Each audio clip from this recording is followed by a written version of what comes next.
নমস্কার প্রিয় দর্শক।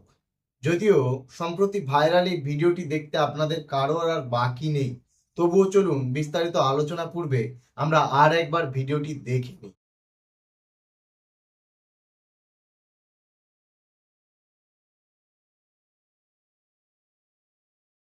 তো দর্শক, দেখলেন মা কালীর মূর্তিকে তুলে নিয়ে যাওয়া হচ্ছে প্রিজন ভ্যানে।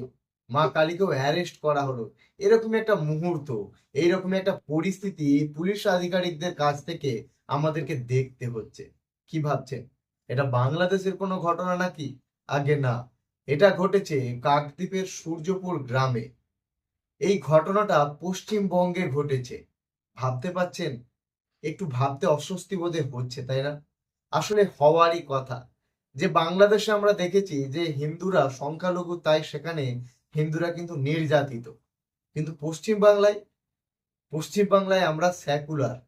আমরা একই বৃন্তে দুইটি কুসুম। কিন্তু সে একই বৃন্তে দুইটি কুসুম হতে গিয়ে আমরা এখানে সংখ্যালঘুদের দ্বারা আবার আমরা অত্যাচারিত। আমাদের আস্থা, আমাদের বিশ্বাস, আমাদের ভরসা সমস্ত কিছুই আজকে কিন্তু এই পুলিশের গাড়িতে গিয়ে সীমাবদ্ধ। আজকে প্রশাসনিক ব্যবস্থা আমাদের আস্থাকে দুমড়ে মুচড়ে শেষ করে দিয়েছে। আজকে পশ্চিম বাংলার বুকে এই রকম ঘটনা হিন্দু হয়ে আমাদেরকে দেখতে হবে। সত্যি এটা আমাদের লজ্জা। এর থেকে হয়তো আর কোনো বড় লজ্জা হয় না।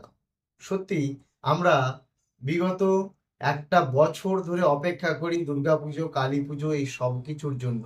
কিন্তু দিনের পর দিন এই পশ্চিম বাংলায় কোথাও যেন সেই অপেক্ষার আনন্দটা ধীরে ধীরে মাটি হয়ে যাচ্ছে। একবার ভালোভাবে অনুধাবন করে দেখুন তো, বিগত একটা বছর আগের ঘটনা। আগের বছর মুর্শিদাবাদের স্কুলে সরস্বতী পুজো বন্ধ হয়ে গিয়েছিল। একাধিকবার আমরা দেখেছি অনেক অনেক মন্দিরে আমাদের দেবী দেবতাদের মূর্তিকে ভাঙচুর করা হয়েছে। আবার এই সামনের ঘটনা, এই বছরের কালী পুজোয় আমাদের মা কালীর মুন্ডুকে ভেঙে দেওয়া হয়েছে এবং তাকে আবার পিজন ভ্যানে তুলে নিয়ে যাওয়া হচ্ছে। এই প্রশাসনিক ব্যবস্থা, এই সংবিধান, তাও আবার পশ্চিমবঙ্গের বুকে দাঁড়িয়ে সত্যি ভাবতে অনেকটা অবাক লাগে আর একরাশ লজ্জায় মারা যেতে ইচ্ছা করে। আমরা কোন জায়গায় দাঁড়িয়ে আছি, কোন পরিস্থিতিতে দাঁড়িয়ে আছি? তাহলে আমাদের হিন্দু একজোটের ডাক দেওয়া, এর পরেও যারা বলবে সন্ত্রাসবাদী, এর পরেও যারা বলবে সন্ত্রাসের একটা বাতাবরণ সৃষ্টি করা হচ্ছে, তাহলে আমাদেরকে বুঝতে হবে যে আমাদের ভালো কারা চায়, হিন্দু ধর্মটাকে কারা ভালোবাসে আর কারা ভালোবাসে না, সেই বিষয়টা আমাদেরকে বুঝতে হবে।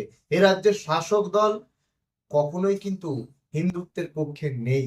আমাদের আস্থা, আমাদের ভালোবাসা, আমাদের বিশ্বাস, এইসবের পক্ষে কিন্তু শাসক দল কখনোই সংযোগ দিয়ে কথা বলেনি।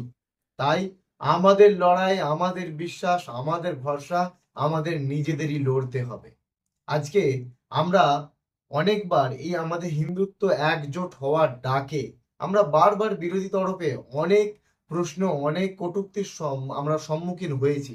আমরা শুনেছি আমরা নাকি সন্ত্রাসের বাতাবরণ সৃষ্টি করছি। আমার কাছে প্রশ্ন শাসক দলের কাছে, তাহলে এই পরিস্থিতিগুলোর সঠিক মূল্যায়ন কেন হচ্ছে না? আজ বিগত বছরে কেন পশ্চিমবাংলার বুকে স্কুলের সরস্বতী পুজো হতে দেয়া হলো না? আজকে কেন একাধিকবার হিন্দুদের দেবদেবীর মূর্তি ভাঙা হচ্ছে? আপনিও তো ব্যানার্জি। ব্যানার্জি নামটায় কোথাও আল্লাহ তো লুকিয়ে নেই। আপনাকে আমরা কোনো হিন্দু জোটের সঙ্গ হতে বলছি না, আপনি সেকুলার থাকুন, কিন্তু সঠিক বিচারটা তো করুন। আমরা সত্যি লজ্জিত আপনার মতো একজন মুখ্যমন্ত্রীকে পেয়ে।